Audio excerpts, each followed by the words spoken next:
Hi friends, ఈ వీడియోలో మనము హిందీలో important questions with answers discuss చేద్దాం. హిందీలో మనకి రెండు క్వశ్చన్స్ ఇస్తాయి. పద్య భాగంలో నుంచి ఒక క్వశ్చన్, గద్య భాగంలో నుంచి ఒక క్వశ్చన్. రెండిటికి ఇంటర్నల్ చాయిస్ ఉంటుంది. ఈ వీడియోలో ఉన్న questions most repeated and expected question. Don't skip the video, watch till the end.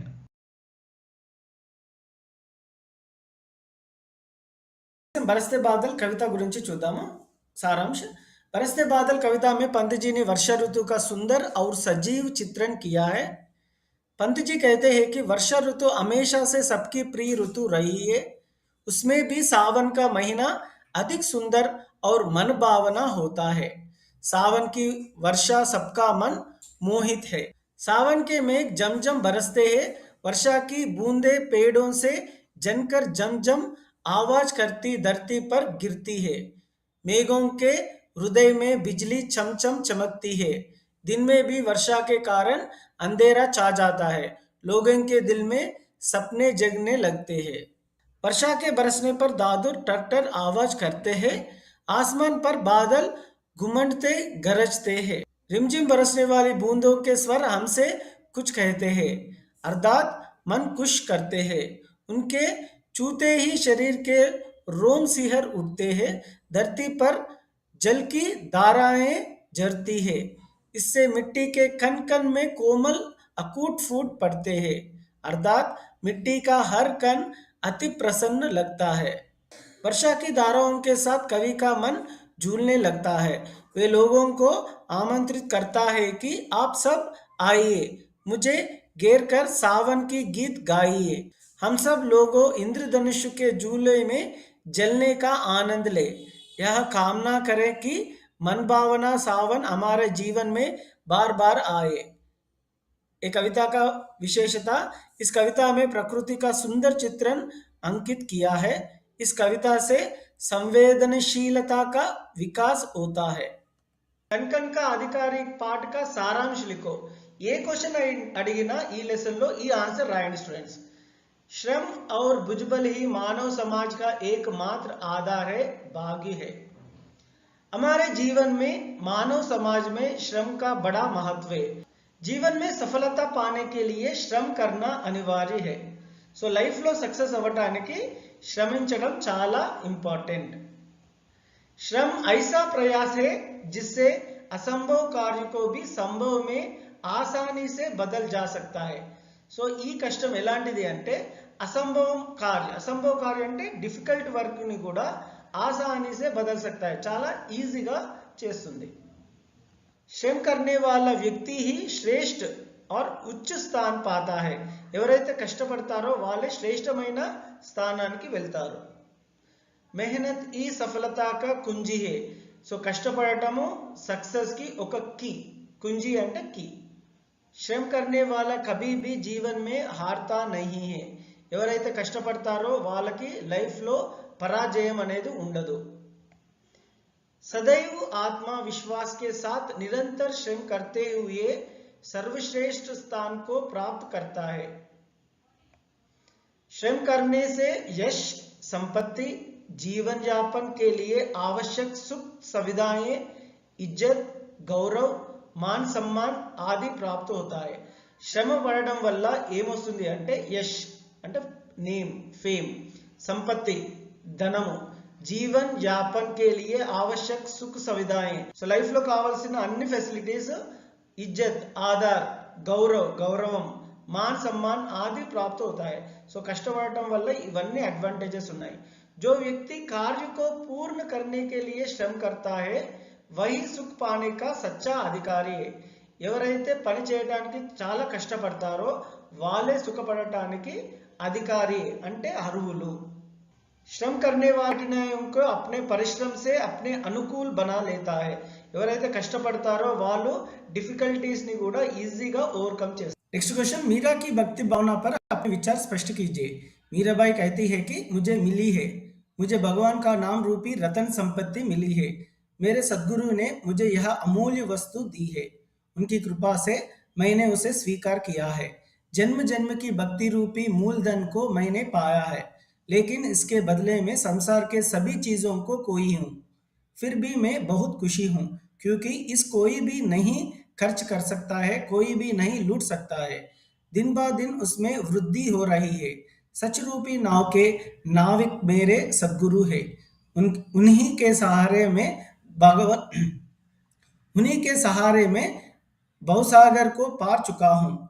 Meera के प्रभु गिरिधर चतुर है, उन्हें मीराबाई खुशी खुशी से गाती है। इस प्रकार मीरा इन पदों में श्री कृष्ण को सद्गुरु की कीर्ति बनाकर उनका दर्शन करने का उद्देश्य प्रकट करती है। नेक्स्ट क्वेश्चन, रैदास की दास्य भक्ति भावना को भक्ति पद पाठ के आधार पर वर्णन कीजिए। रैदास की चौपाइयों में समर्पण की भावना दास्य भक्ति को अधिक महत्व दिया गया है। रैदास अपनी भक्ति के बारे में कहते हैं कि हे प्रभु तुम चंदन है तो मैं पानी हूँ, हे प्रभु तुम बादल है तो मैं मोर हूँ। बादल रूपी भगवान को मोर रूपी भक्त देखता रहता है। प्रभु जी तुम मोती है तो मैं धागा हूँ, आपसे मिलने में मेरी सुंदरता बढ़ती है। प्रभु जी तुम स्वामी है तो मैं दास हूँ। इस प्रकार कवि रैदास जी ने अपने प्रभु के प्रति अपनी दास्य भक्ति दिखाई। नेक्स्ट क्वेश्चन, कवि रहीम के दोहों का संदेश अपने शब्दों में लिखिए। कविवर रहीम का पूरा नाम कानकाना अब्दुल रहीम था। उनका जीवन काल 1556 टू 1626 था।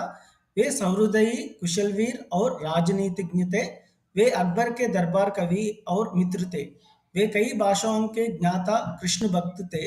उन्होंने भक्ति, ज्ञान, वैराग्य, नीति विषयों पर रचनाएं की। उनके दोहे नीति परक और उपदेशात्मक है। कवि रहीम कहता है कि यदि हमारे पास धन संपत्ति है तो कई तरह के लोग नाते रिश्ते जोड़कर सगे बन जाते हैं।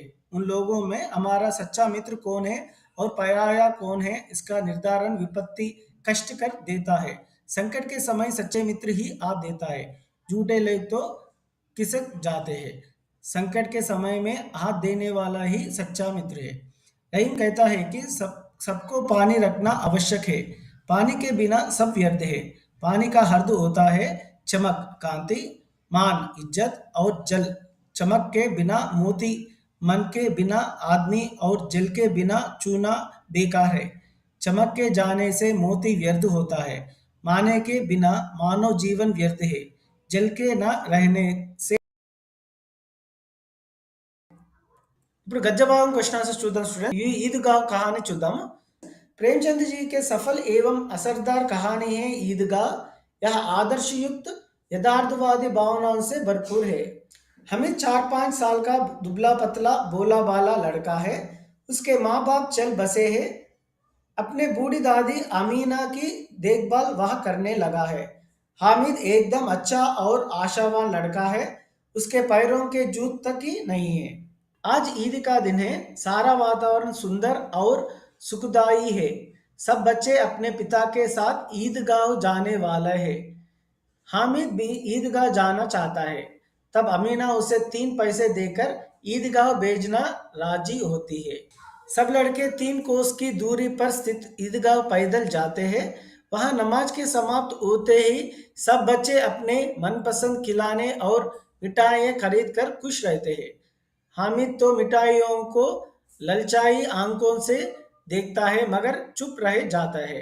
बाद लोहे की दुकान में उनके चीज के साथ चिमटे भी रख हुआ है।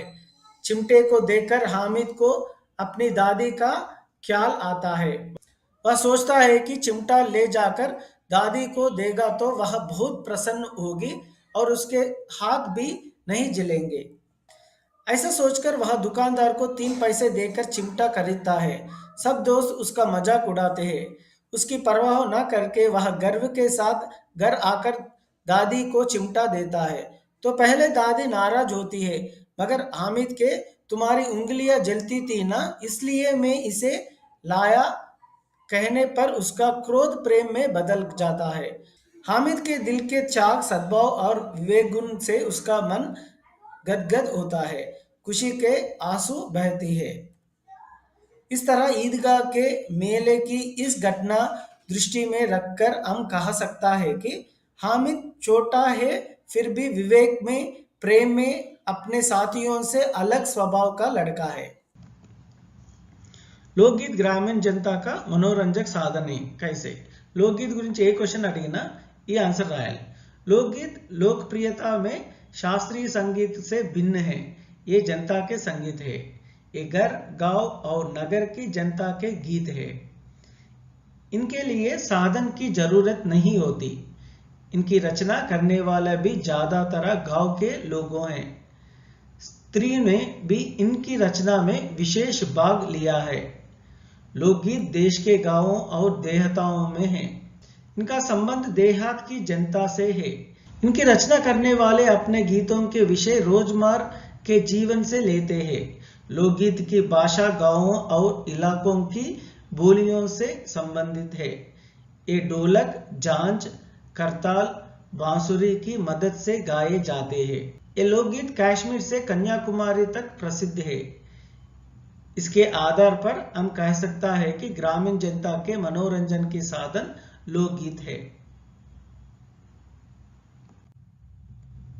राष्ट्रीय एकता की दृष्टि से हिंदी महत्वपूर्ण भाषा है।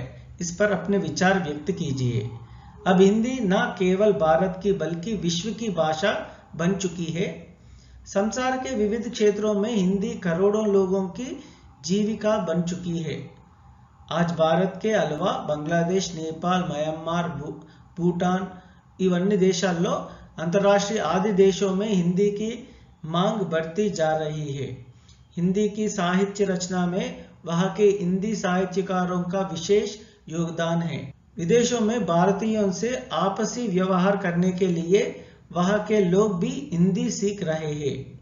भारत के अलावा अन्य देशों में भी कई संस्थाएं हिंदी के प्रचार व प्रसार में जुटी हुई है। विश्व भर में आज करीब 150 विश्वविद्यालय हिंदी संबंधी कोर्सों का संचालन करना रहे हैं। सारा विश्व हिंदी का महत्व जान चुका है। हिंदी की कई वेबसाइट भी सेवा में तत्पर है। हर वर्ष 10 जनवरी को विश्व हिंदी दिवस मनाते हैं। स्वतंत्रता आंदोलन की नींव रखने में झांसी की रानी लक्ष्मीबाई सफल हुई, इस पर व्याख्या कीजिए। आंसर: लक्ष्मीबाई बड़ी वीरांगना है। उसने यह साबित किया कि अबला हमेशा अबला नहीं रहती, आवश्यकता पड़ने पर वह सबला भी बन सकती है। उसने झांसी की स्वतंत्रता तथा स्वराज्य के लिए अंग्रेजी सरकार का बड़ी वीरता के साथ सामना किया। उसने झांसी, कालपी और ग्वालियर के लिए युद्ध किया। वह निपुणों की जांकर के स्थान पर तोपों को गर्जन सुनना चाहती थी। अबला होने पर भी तलवार हाथ में लेकर युद्ध करती रही। लक्ष्मीबाई सेवा, बलिदान और तपस्या की देवी है। रणभूमि में अपनी जान की बलि देकर स्वतंत्रता की सच्ची आदर्शशील बनी। स्वराज्य को प्राप्त करने के लिए अपनी बलि देकर भी आने वाली पीढ़ी के लिए मार्ग दिखाने और प्रेरणा देना ही उसका मुख्य लक्ष्य है। उनकी बातों से प्रेरित होकर तात्या, नाना साहेब, मुंदर, जूही तथा देश की जनता भी स्वराज्य की प्राप्ति के लिए मर मिटने तैयार हुए। इसलिए हम कह सकते हैं कि स्वतंत्रता आंदोलन की नींव रखने में झांसी की रानी लक्ष्मीबाई सफल हुई।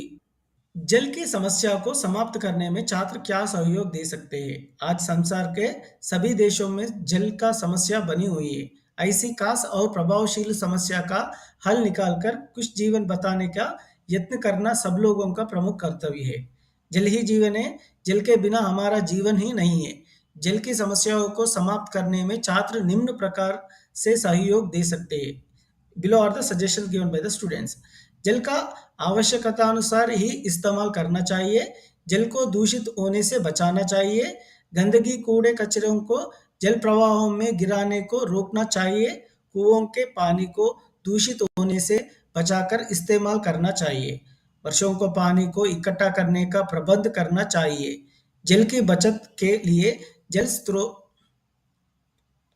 जल की बचतों के लिए जल स्रोतों को साफ और स्वच्छ रखना चाहिए। पेड़ पौधों को अधिक से अधिक लगाकर हरियाली बनाकर पेड़ पौधों को अधिक से अधिक लगाकर हरियाली बनाए रखने का पेड़ पौधों को अधिक से अधिक लगाकर हरियाली बनाए रखने का प्रयत्न करना है। खुद ही पानी का इस्तेमाल कम करते लोगों को जल संरक्षण संबंधी आशयों से परिचय करना है। खुद ही खुद पानी का इस्तेमाल कम करते लोगों को जल संरक्षण संबंधी आवश्यों से परिचय कराना है। नेक्स्ट क्वेश्चन, लेखक ने गोदावरी को माता की संज्ञा क्यों दी होगी? राम लक्ष्मण और सीता से लेकर बूढ़े जटायु तक गोदावरी नदी ही स्तन्यपान कराया है। गोदावरी के तट पर शूरवीर भी पैदा हुआ है, बड़े बड़े तत्वज्ञानी भी पैदा हुआ है, साधु संत भी इस गोदावरी नदी के तट पर पैदा हुआ है। उसी प्रकार धुरंधर राजनीतिज्ञ भी इस गोदावरी नदी के तट पर ही पैदा हुआ है। कई ईश्वर भक्त भी इस गोदावरी नदी के तट पर पैदा हुआ है। गोदावरी नदी चारों वर्गों की माता है। गोदावरी नदी पूर्वजों की अधिष्ठात्री देवी है। बाल मजदूर और भ्रष्टाचार हमारा देश की बहुत बड़ी समस्या है। इनके निर्मूलन के लिए कलाम जी ने जो सुझाव दिया है, भारत के पूर्व राष्ट्रपति कर्मठ निष्कामकारी और प्रसिद्ध विज्ञानवेत्ता डॉक्टर एपीजे अब्दुल कलाम जी बाल मजदूरी के समाप्त करने के ही महत्वाकांक्षा रखते थे। उनके विचार में बाल मजदूरी करवाना एक महान अपराध है। संवादिन के अनुसार 6 से 14 वर्ष के बच्चों के लिए शिक्षा पाने का पूरा अधिकार है। इसलिए बच्चे अपनी पढ़ाई जारी रखने में खुद रुचि दिखाएं। अभिभावकों को नशाखोरी से मुक्त दिलाने के लिए अभियान चलाएं। प्रौढ़ शिक्षा के माध्यम से शिक्षित करने की व्यवस्था करें। ऐसा करने से बच्चों को माता पिता ही नहीं, बच्चों के काम करवाने वाले में भी परिवर्तन आकर आत्मनियंत्रण की प्रवृत्ति का निकास होगा। कलाम जी के ये प्रभावशाली सुझाव सचमुच असरदार और स्फूर्तिदायक है। इनके अमल करने से भारत देश में बाल मजदूरी की समस्या समूल दूर हो जाएगी। भारत देश संपन्न हो संसार में अपना महत्व बनाए रख सकेगी। कलाम जी के ये प्रभावशाली सुझाव सचमुच असरदार और स्फूर्तिदायक है। इनके अमल करने से भारत देश में बाल मजदूरी की समस्या समूल दूर हो जाएगी। भारत देश संपन्न हो संसार में अपना महत्व बनाए रख सकेंगे। भ्रष्टाचार के उन्मूलन के लिए कलाम जी ने सुझाव दिया है कि सार्वजनिक जीवन में भ्रष्टाचार उन्मूलन के लिए व्यापक आंदोलन की आवश्यकता है। यह आंदोलन अपने घर और विद्यालय से ही आरंभ करना होगा।